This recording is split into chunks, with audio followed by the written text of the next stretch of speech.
And welcome back to another episode of Professor Grimdark's show. Today we have our first indie spotlight, where I'm highlighting a good friend of mine and also author and editor of an anthology, Charles Phipps. I did have an interview with him. However, there's a little bit of a technical difficulty in which the books I was referring to, they were not showing up on the screen. So this is where I get to introduce all the lovely works that he has done. So without further ado, so you have a good visual before we get into the interview. This is actually comes from his series, the Lucifer Star, and again, there's the second one. And then he also has several other books going on right now. I know this is the supervillainy one, which he talks about as being one of his big hits that people like to read. And then finally, we have the anthology, The Blackest Nights, in which yours truly is involved with. So this is just to give you guys a little heads up, little visuals. That way you can see what we're referring to. I don't have the rest of his books there, but I'm sure that you guys will be able to find them easily. He gives you the webpage and everywhere to go find them. So without further ado, I'm going to say enjoy the following interview. Welcome to the Professor Grimdark Show. I'm here today with a very special guest, Charles Phipps, and he's here to talk about his work and plus his work with the anthologies that he's basically editing together to draw in a whole lot of new authors and already established authors in such a amazing collection. So welcome to the show. Tell us a little bit about yourself. Hey, nice to be here. I'm a huge Grimdark fan ever since I was a kid, because that's when you realize I don't want to read these high fantasy books where all the good guys are goody goodies and things end well. And that's an oversimplification, but it's pretty much how I think a lot of us begin. And I was introduced to the genre formally by A Song of Ice and Fire, and then I read Joe Abercrombie, people like Rob Hayes, M.L. Spencer, and Anna Smith Sparks, and just I've been introduced to so many wonderful authors by my online presence, and well, I like writing it myself. It's a great diversion from my more comedic, lighthearted series. Yeah, I write three Grimdark series with Lucifer Star, which is Grimdark in space. Here we go. Just for our yes, viewing audience at home. That the premise of that one is following the protagonists who were on the wrong side of a big galactic war and are dealing with the follow-up of their evil empire falling apart. And just wait, we were the bad guys. Cthulhu Armageddon, which is a post-apocalyptic Walking Dead, the gunslinger kind of story with H.P. Lovecraft's Great Old Ones. Humanity witnessed the Great Old Ones rise. They destroyed the world about 5 minutes, and now they're just trying to survive in the shadow of the creatures that are all around them. And finally, Wraith Knight, which is kind of a pseudo sequel to The Lord of the Rings, where Sauron has fallen, and all of his former slaves have regained their free will, and the good guys aren't too happy about that.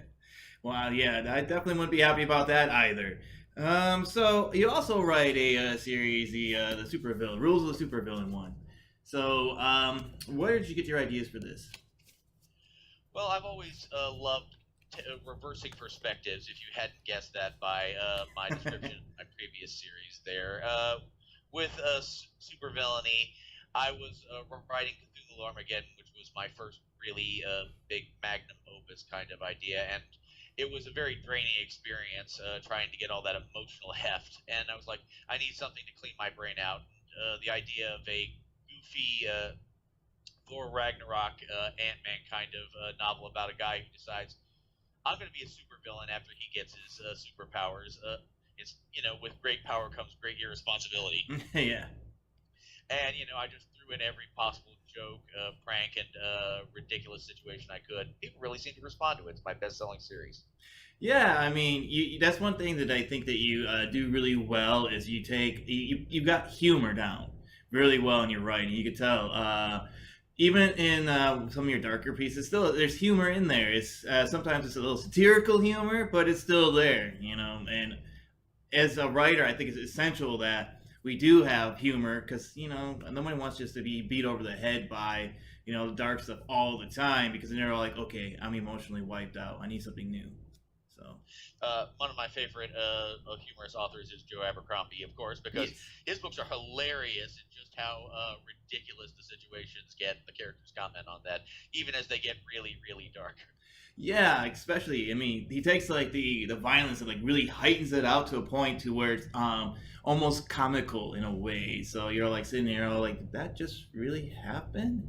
Okay. Yes, and that's a thing that Mark Twain and Mel Brooks also commented on, saying that humor is essentially a reaction to the absurdities of life and a terrible thing. Yeah. It's your way of just checking yourself when something absolutely awful has happened. Okay, and well, we know that you're not just a writer, but you're also an editor too. I mean, you put together one anthology pretty successfully, and you have another one in the works. So, you want to talk about that process? How did it all come about, or? Blackest Nights is one of three books that I have planned, which are has been supported by the medium-sized press, Crossroad Press, Mhm. and yeah, that was just began sort of like working with the indie author community. When you're not one of the bigger authors, you get to find out everyone's more or less in the same boat, where we're all trying to get our works out. 90% of it is really as good as it could be there, but there's 10% really wonderful gems. I could spend all my time just talking about what I love about what I found, and especially on social media. But it became about where we were just talking. We all have these little short stories we wanted to share, and they were all dark and anti-heroes because that's the fandom I roll in. Mhm. And I was like, well, why don't we just assemble it into a book? And I created Blackest Nights, which has the Wraith Knight from my books on the cover because, well, I paid for it. Yeah. The art. Yeah. And there were just many submissions that were great from authors like Ulf Lehman, M.L. Spencer's You, and when we got it all together and we put it out, and so far response has been really good. The book's premise or hooks is all of the protagonists are fallen heroes of some sort or another. Mhm. People who made some promise, like Jaime Lannister or Lord Soth, and broke it rather badly. And it's a collection of fun anti-heroes or perspectives on them. Good. Excellent. Yeah, I mean, you know, I'll put my writer hat on a moment here and just say, you know, literally, you know, I got two pieces in there, and it's very fun to create and to send out, and very easy to work with. I mean, as a sending it to you as an editor, you're all like, okay, here you go, boom, fix these things, send it back, and so it really wasn't, you know, I found it very enjoyable process here. But you do have a second one coming out, and sometime in around the spring, summer again. Can you tell us a little bit about that?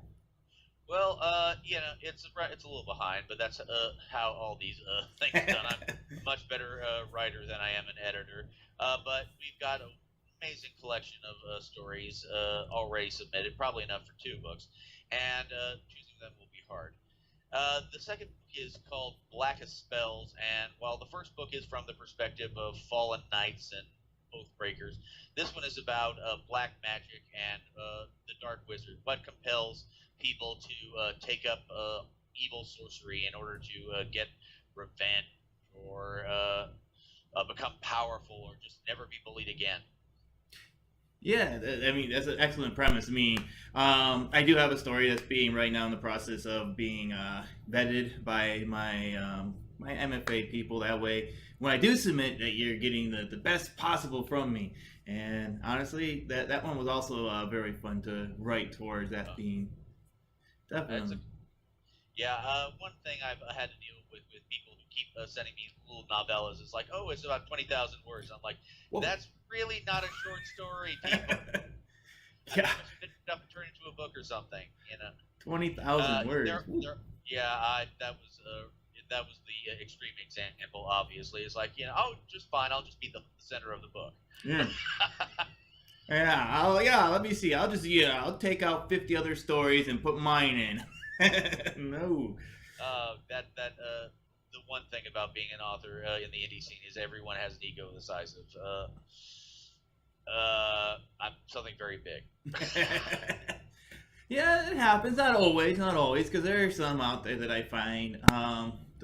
There's definitely people in the indie scene that I have worked with or read for who don't have those big egos. I mean, but yes, I understand there definitely are those. Just like in the regular professional business, you have those authors who think that they're bigger than anything out there. When it's like, well, you're just on a bookshelf with a whole lot of other people, and you just Well, have, I do recommend anthologies for dark fantasy because yeah, a lot of people just prefer their own dedicated authors and Mhm. check their. They won't go want to peek into something for just a little short while. They want to experience the whole world. But yeah, I've read such great books as the one The Art of War by booknest.eu and The Grim Mhm. what's that Villains by I'm blanking on the Evil name. is a matter of perspective. Yes, I love that book by Grimdark Magazine. And Yes. that's another. That is a group I really enjoy associating with because they helped to introduce me, even as I didn't know I wanted to write Grimdark, into the genre. Yes, they're very helpful in discovering new authors and keeping up with what's going on with some of the older, more established authors. Because sometimes, you discover that some of these authors actually are switching genres too at times. I'm like, okay, it's kind of interesting because I see some of them are dabbling in a lot of sci-fi and branching out to other things. Yeah, I think of Grimdark as a mood as much as a genre there, and it's one that exists for both sci-fi and fantasy, but is more firmly rooted in the fantasy genre. But it began with Warhammer 40k after all. Yes, it did. Yes, that little the tagline and the way they just keep going with that. I mean, that's especially it's a good point to make because it is about going back to the sci-fi and fantasy roots. But if you look at it, sometimes both sci-fi fits into the fantasy. You just take it from the medieval, modern day, or whatever setting to put it in the space opera. Oh yeah. So, Uh, um, so what's next for you? well, the thing about me is my author career was I just threw a very large amount at the wall and hope to see what sticks there, and perhaps I expanded it on beyond. I uh, I wrote a book more or less for every bit of inspiration I got. So the trick now is finishing on the series that are three book limited runs that have a beginning, middle, and end, and also figuring out which series are just things I just want to continue writing in. Period. I have the United States of Monsters and the Supervillainy Saga for ongoing series that are Mhm. just. These books are more a setting I like to write in, and there's no end in sight because the characters are living their own little fun worlds. They're primarily humor, but they also have serious plots. I like to frame it as so. What if someone gathered a bunch of your characters from a tabletop game where you were just shooting breeze with your friend, and everyone wasn't taking things entirely seriously? And I had fun with that. That certainly has a market. And I'm currently working on a sequel to Cthulhu Armageddon, the third book in that series, as well as Lucifer's Star, because those are definitely works that need their own trilogies of beginning, middles, and ends. Uh, they're much darker and more serious, but again, I like putting some humor in those. I, Definitely, definitely. I And you're able to work full time, correct? You are home writing full time, and so you work on multiple pieces at once, or do you just pick up work on one, and then once you finish that one, go on to the next one? How does it work for you? I am a full-time author, and I'm very blessed by that because that's a rare thing, especially in the indie author scene. I definitely attribute that to the supervillainy saga. If you want to know the secret to writing, well, a lot of people like really short, enjoyable books rather than necessarily attempting to write your the Poppy War or Mm-hmm. Mark Lawrence epic, and you know, I'm glad that provided me the cushion for that. As for how I try and create, what I want to do is focus very intensely on one book, finish it, and move on, and that never happens. Yeah, I'm writing. I was writing a vampire book, 100 miles and vamping. Then I was like, I feel like in a Cthulhu mood. Then I start writing it, and then I'm like, I feel like I could probably do some Gary now, which is my superhero. Yeah. And then I get like something like 320k books in progress, and then I come back to one, or even decide, yeah, I don't like this idea. I'm going to start over. Huh? My process is a mess. Randomly all over the place. So how many hours would you say that you write per day? Do you write every day, or is it like whenever the mood strikes? How does it work for you? I definitely take the view you should just write whenever you have the time to write there. If you have 5 minutes a day, go take those 5 minutes. And if you have somehow managed to get an hour of quiet time in your home, which is very rare given family, dogs, and other responsibilities, definitely take that. My wife is very grumpy with the idea that my best time for writing is when she settles down for the night and I'm just typing away right beside her. Yes. Oh, I understand. I know that for a fact. I mean, I teach all day, so when I come home, it's like, well, while you're passing out on the couch, I gotta be over here doing my work, getting that done. So, yeah. Otherwise, nothing is finished if you don't put the time into it. Oh yes. All right. So where can people find you? What social media do you recommend them to look for? Because I know you have a blog. I do have a blog there. I write reviews for booknest.eu, as I mentioned, and they're a good bunch. And I have like over 100 reviews now with them. I generally try and focus on indie, sci-fi, and fantasy, but do mention the classics of the genre I enjoy. Things like Snow Crash and The Gentleman Bastards. Yeah. And I also can be found on Twitter. My handle there is Willow Hugger, because I, of course, created that Twitter back when it was just going to be for fanboys making really, really unimportant things related to my social media, in this case, Buffy the Vampire Slayer. Okay. And you have your own website for where your books could be found? Yes, the CT Phipps WordPress is just a collection of this is what I wrote, this is what's coming out. But that's there for the fans. Excellent, excellent. So your next piece will be released when? I'm probably going to have my next Cthulhu book out on March, but right now I've had a couple of releases there with a re-release of with a new audiobook narrator in the Wraith Knight series on audiobook, and I've also got the latest Supervillainy saga book in Tournament of Supervillainy, and finally we updated the United States of Monsters with 100 Miles of Vamping, which I did get finished. Yay! All right. So you got a lot of projects on tap here. Everything is ready to start rolling out soon, huh? As well as your own editing experiences. Sounds like you're a very busy gentleman there. And thank you for taking the time. And just want to say to the viewers out there, go check out some of the works here. Honestly, I mean, if you want to see a collection of authors, go check this piece out and the next piece. And I just want to say, keep it grim, keep it dark, keep reading.